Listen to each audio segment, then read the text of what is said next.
Published 1909 Est, the 31st of December 2017. Updated 1909 Est, the 31st of December 2017. Moussa Dembele's head is away. The way he behaved after being substituted on Saturday, perhaps proved that.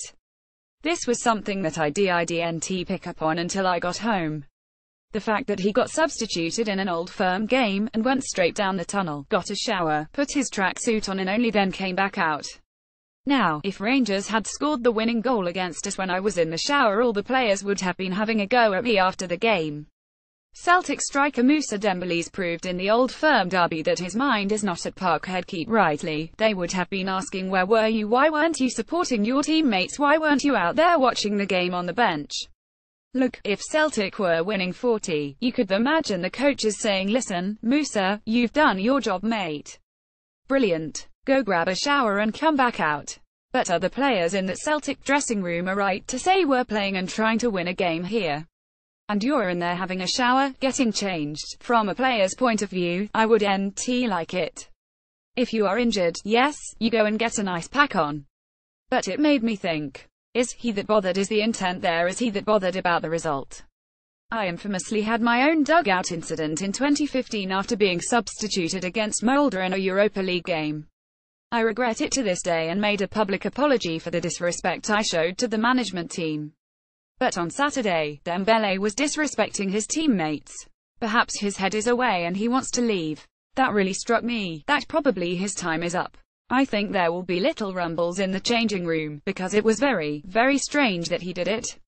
If any other player did it, if Lee Griffiths did it, for instance, all the talk would have been, oh, HES not happy, HES come off. Moussa was back on the pitch with his tracksuit on, clapping fans while wearing a hoodie. I'm thinking, your teammates are out there playing against their fiercest rivals in Scotland. And you're inside showering up, putting your aftershave on.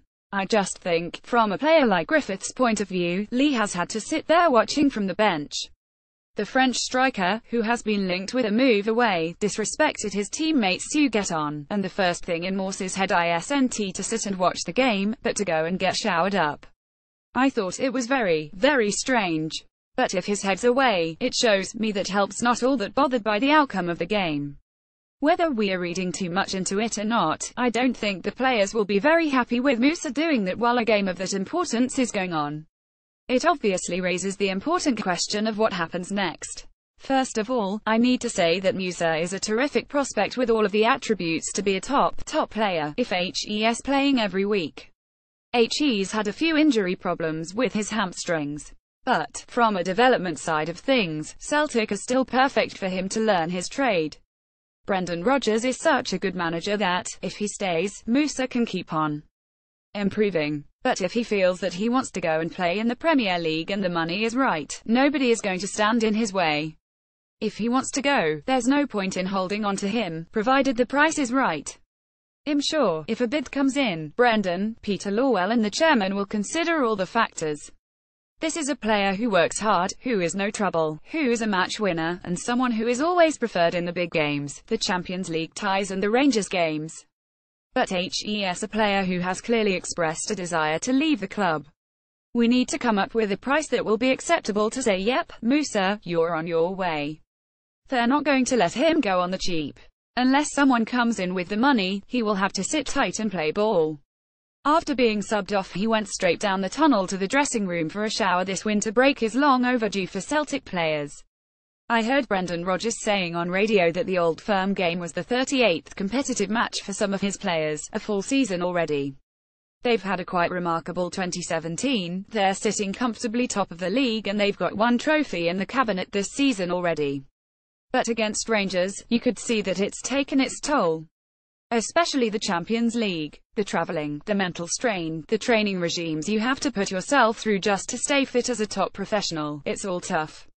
Celtic would definitely have been thinking that, if they had that little bit extra in the legs, they could have performed much better against a Rangers side who did really well and worked extremely hard. What's it like when fatigue takes over? Personally, I used to feel it in the warm-up. You would be alert to the fact that they're just wasn't that zip or energy spike you normally get. I used to have caffeine drinks in the tunnel, energy drinks leading up to the match. But there were times when even that didn't work.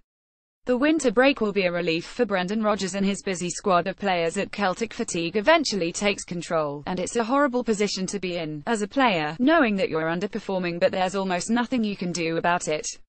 Your body is literally on its last legs. The Celtic players just didn't look as if they had that extra pep they had at the start of the season, when they were fast-flowing, making so many intelligent runs in behind. I know people have singled out Scott Sinclair. It's understandable, because he hit the ground running when he arrived at Celtic, scooping up all the accolades. But HES still churning out really good statistics, is still up to there in the scoring charts and doing well on the left wing. Normally, he would have scored a couple of goals against Rangers. But even the top performers aren't going to light it up in every single game. The winter break will be brilliant for him. He must be running on empty after playing in each and every game so far. The 12-week break will be a massive boost and the rest will do him a power of good. When he returns, I am sure we will see the Scott Sinclair we all fell in love with last season. On Saturday, Celtic came up against a Rangers team who cancelled each other out. James Tavernier, Daniel Candeias, Declan John and Josh Windass all worked so hard on the flanks. With both sets of fullbacks attacking and all four wingers tracking back, it meant they covered an enormous amount of ground. It was frantic, with no sustained control. People would attack, give the ball away, deal with a counter-attack, get it back and then just go again. And Rangers edged it, in terms of second-half chances once Celtic began to tire. Motherwell is not a one-man team. But Lewis Moult has shown that he is irreplaceable. When he was playing for them, he changed the whole dynamic of how the team played. He pushed them into the top half of the table. They've won one of the last 12 and are in freefall. They need to be smart this month, make a couple of clever signings, to stop the rot. Motherwell have struggled in Lewis Moult's absence, losing 5 of the last 6 without him.